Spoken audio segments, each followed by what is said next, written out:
మీరు కొత్తగా business start చేయాలనుకుంటున్నారా? మార్చ్ 16-17 హైటెక్స్ లో ఫ్రాన్సెస్ ఇండియా బిగ్గెస్ట్ ఫ్రో ఎక్స్పో. నమస్తే, నేను Keshav. Welcome to Suman TV. ఆంధ్రప్రదేశ్లో రాబోయేటువంటి ఎన్నికల్లో ఏ పార్టీ గెలవబోతుంది? ముఖ్యంగా లోక్సభ ఎన్నికల్లో ఎన్డీఏ కూటమి కట్టినటువంటి నేపథ్యంలో ఎన్డీఏకి కలిసి వచ్చేటువంటి అంశాలు ఏంటి?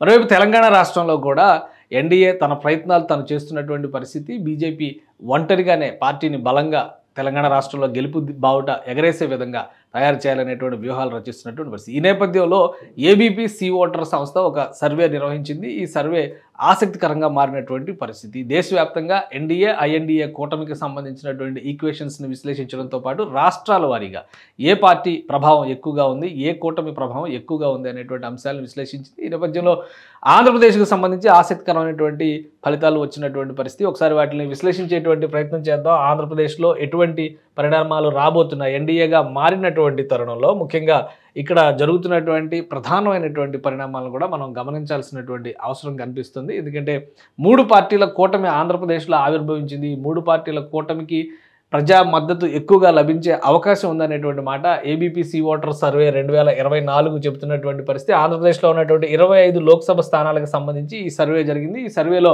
ఎన్డీఏ కూటమి అంటే బీజేపీ, టీడీపీ, జనసేనతో కలిసినటువంటి కూటమి ఇక్కడ 20 స్థానాల్లో గెలుపు బావుట ఎగరేస్తుందనేటువంటి మాటని ఈ సర్వే చెబుతుంది. 20 స్థానాల్లో వీళ్ళ అభ్యర్థులు విజయం సాధించబోతున్నారు. కాంగ్రెస్ పార్టీ 0, అలానే ఇతరులకు సంబంధించి 0, వైఎస్ఆర్సీపీ కేవలం 5 స్థానాలకు మాత్రమే పరిమితం అవుతుందనేటువంటి సంకేతాలని ఈ పార్టీ ఈ నివేదిక చాలా స్పష్టంగా ఇస్తున్నటువంటి పరిస్థితి ఉంది. ఇది నిజమేనా, ఇది ఎంతవరకు నిజం అనేటువంటి అంశాన్ని కూడా ఒకసారి విశ్లేషించేటువంటి ప్రయత్నం చేద్దాం. ఎందుకంటే ఓట్ షేర్ పరంగా చెప్తున్నటువంటి విశ్లేషణ, ఓట్ షేర్ పరంగా ఏ పార్టీకి ఎంత వస్తుంది అనేది ఓవరాల్గా సూచిస్తుంది, ఏ విధంగా సూచిస్తుంది అనేటువంటి విషయాన్ని ఒకసారి విశ్లేషించేటువంటి ప్రయత్నం చేద్దాం. ఓట్ షేర్ పరంగా చూస్తే ఇక్కడ ఆంధ్రప్రదేశ్కి సంబంధించినటువంటి ఓట్ల అంచనాలు చూస్తే ఎన్డీఏ కూటమికి ఈసారి 44.7% ఇక్కడ ఓటింగ్ దక్కేటువంటి అవకాశం ఉందనేది సూచిస్తుంది. అలానే కాంగ్రెస్ పార్టీకి అనూహ్యంగా 3% వరకు ఓట్ షేర్ దక్కేటువంటి అవకాశం ఉందని సూచిస్తుంది. ఇక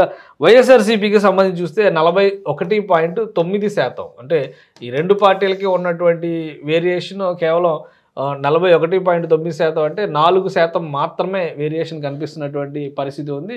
4% తేడాతో 20 సీట్లు గెలుచుకునేటువంటి పరిస్థితి ఇక్కడ ఆంధ్రప్రదేశ్కి సంబంధించినటువంటి ఓటర్ల తీర్పు ఉండబోతుంది అనేది ఒక అంచనా. ఒకవేళ అదే నిజమైతే సీట్ల విషయంలో ఈ 3%, 4% తేడా అనేది ఏ విధమైనటువంటి ప్రభావం చూపించబోతుంది. అలానే కాంగ్రెస్ పార్టీ ఊహించని విధంగా గత ఎన్నికల్లో చూస్తే 1% లోపు పరిమితమైనటువంటి కాంగ్రెస్ పార్టీ 3% ఓట్లు దక్కించుకునేటువంటి పరిస్థితి ఈ ఎన్నికల్లో కనిపిస్తుంది. ఒకవేళ 3% ఓట్లు దక్కించుకుంటే కాంగ్రెస్ పార్టీ ఎక్కడెక్కడ గెలుపును ప్రభావితం చేయబోతుంది, అంటే ఆ చీలిక అనేది ఎవరికి నష్టం కాబోతుంది అనేది ఇప్పుడు ఆసక్తికరమైనటువంటి చర్చగా మారింది. ప్రధానంగా వైఎస్ షర్మిల చేస్తున్నటువంటి రాజకీయ వ్యూహం అంతా జగన్మోహన్ రెడ్డికి ఇబ్బంది గురి చేసేటువంటి అంశంగా భావిస్తున్నటువంటి పరిస్థితి. ఇది ఆంధ్రప్రదేశ్కి సంబంధించినటువంటి ఓట్ షేరు ప్లస్ సీట్ల సంఖ్యను చూస్తే ఈ విధంగా ఉంది. ఒకసారి తెలంగాణలో ఏ విధంగా ఉందో కూడా ఒకసారి పరిశీలించేటువంటి ప్రయత్నం చేద్దాం. తెలంగాణలో ఉన్నటువంటి లెక్కలు ఒకసారి చూసేటువంటి ప్రయత్నం చేద్దాం. తెలంగాణలో ఉన్నటువంటి లెక్కల విషయంలో కూడా కొంత స్పష్టత వచ్చినటువంటి పరిస్థితి ఉంది.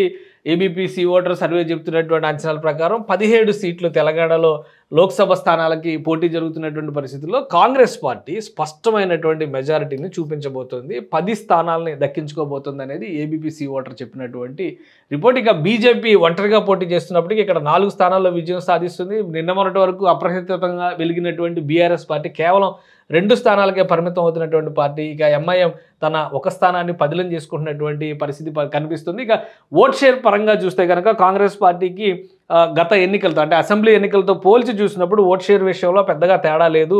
42.9% ఓట్ షేర్ వస్తుంది అనేది ఒక అంచనా. ఇక బీఆర్ఎస్ పార్టీకి సంబంధించి చూస్తే కనుక 28.4% ఓట్ షేర్ దక్కబోతుంది అనేది ఒక అంచనా. అనూహ్యంగా పెరిగినటువంటి ఓట్ షేర్ అంటే ఇక్కడ బీజేపీకి చెప్పాల్సి ఉంటుంది. 25.1% ఓట్ షేర్ బీజేపీకి రాబోతుంది అనేది అంచనా. అంటే గత ఎన్నికల్లో మనం చూసినప్పుడు అసెంబ్లీ ఎన్నికల్లో చూస్తే కాంగ్రెస్కి బీఆర్ఎస్ పార్టీకి ఉన్నటువంటి తేడా చాలా తక్కువగా కనిపిస్తున్నటువంటి పరిస్థితి ఉంది. కానీ కాంగ్రెస్ పార్టీకి ఇక్కడ అనూహ్యంగా పెరిగినటువంటి పరిస్థితి ఉంది ఈ 3 నెలల కాలంలో కూడా కాంగ్రెస్ పార్టీకి 42% పైగా ఓట్ షేర్ దక్కినటువంటి పరిస్థితి ఉంది. 30% నుంచి పూర్తిగా 35, 36% నుంచి 28%కి బీఆర్ఎస్ ఓట్ షేర్ పడిపోయినటువంటి పరిస్థితి కనిపిస్తుంది. కాబట్టి కాంగ్రెస్ పార్టీ అనూహ్యంగా ఈ 100 రోజుల పరిపాలన అంటే ఎలక్షన్స్ జరిగిన తర్వాత 100 రోజులకు సంబంధించినటువంటి ప్రతిపాదన చేసినటువంటి పరిస్థితి, అలానే హామీల అమలుని కూడా పదే పదే కాంగ్రెస్ పార్టీ నాయకత్వం చెప్పింది. ఈ నేపథ్యంలో పెద్దగా ప్రభుత్వ వ్యతిరేకత లేదు, పైగా గ్రాఫ్ కూడా పెరిగినటువంటి సంకేతాలు ఉన్నాయి. దానిలో ఎక్కువ లబ్ధి పొందింది బీజేపీగా మనం చూడాల్సి ఉంటుంది. 25% ఓటు బ్యాంక్ దక్కించుకున్నటువంటి పరిస్థితి. ఎందుకంటే అసెంబ్లీ ఎన్నికలతో కనుక మనం పోల్చి చూసినప్పుడు ఇక్కడ కేవలం 13% ఓట్ షేర్ మాత్రమే దక్కినటువంటి పరిస్థితి బీజేపీకి ఉంది. ఇప్పుడు ఏకంగా 25%కి ఆ ఓట్ షేర్ పెరుగుతుంది అంటే కనుక ఖచ్చితంగా బీజేపీకి ఎక్కువ లబ్ధి చేకూరేటువంటి అవకాశాలు కనిపిస్తున్నాయి. అయితే సీట్ల విషయంలో కేవలం 4 స్థానాలకే బీజేపీ పరిమితం అయిపోతుంది అనేటువంటి మాటను మనం ఎంతవరకు అంగీకరించవచ్చు అనేది కూడా ఒకసారి చూడాలి. ఫలితాలను బట్టి మారబోయేటువంటి ఈక్వేషన్స్ ఏ విధంగా ఉండబోతున్నాయి అనేది భారతీయ జనతా పార్టీ కలిసి వచ్చేటువంటి అంశం ఆ సీట్ల విషయంలో. ఎందుకంటే భారతీయ జనతా పార్టీ ఇక్కడ ఏకంగా 8 సీట్లు 10 సీట్లు అంచనా వేసుకుంటున్నటువంటి పరిస్థితి ఉంది. కానీ 4 సీట్లు మాత్రమే వస్తాయనేటువంటి మాటని ఏబీపీ ఓటర్ సర్వే చెబుతుంది. ఇది ఓవరాల్గా చూస్తే ఈ రిపోర్ట్ పరంగా చూస్తే మనకు కనిపిస్తున్నటువంటి అంచనాలు ఇవి. ఆంధ్రప్రదేశ్ తెలంగాణలో కొత్త ఈక్వేషన్స్ రాబోతున్నాయి అనేటువంటి సంకేతాలు చాలా స్పష్టంగా ఇస్తున్నాయి. తెలంగాణలో మొత్తంగా ఉన్నటువంటి సీట్లను కనుక మనం పరిశీలించి చూస్తే 17లో కాంగ్రెస్ పార్టీకి 4 సీట్లు మెజారిటీ సీట్లు, 10 సీట్లు కాంగ్రెస్ పార్టీకి మెజారిటీ సీట్లు వచ్చేటువంటి పరిస్థితి ఉంది. ఇక ఆంధ్రప్రదేశ్లో మెజారిటీ సీట్లు ఎన్డీఏ కూటమికి 20 సీట్లు వచ్చేటువంటి పరిస్థితి ఉంది.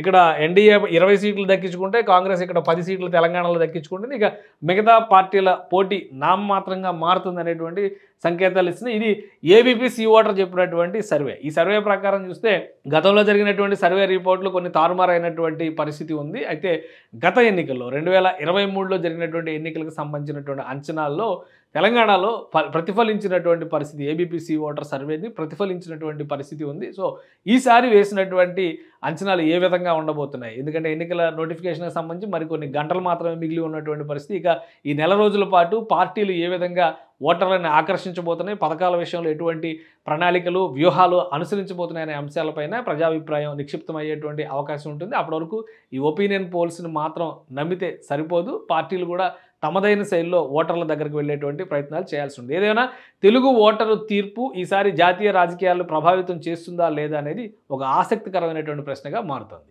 సుమన్ టీవీలో మీ పర్సనల్ అండ్ బిజినెస్ ప్రమోషన్స్ కోసం కింది నెంబర్కి కాంటాక్ట్ చేయండి.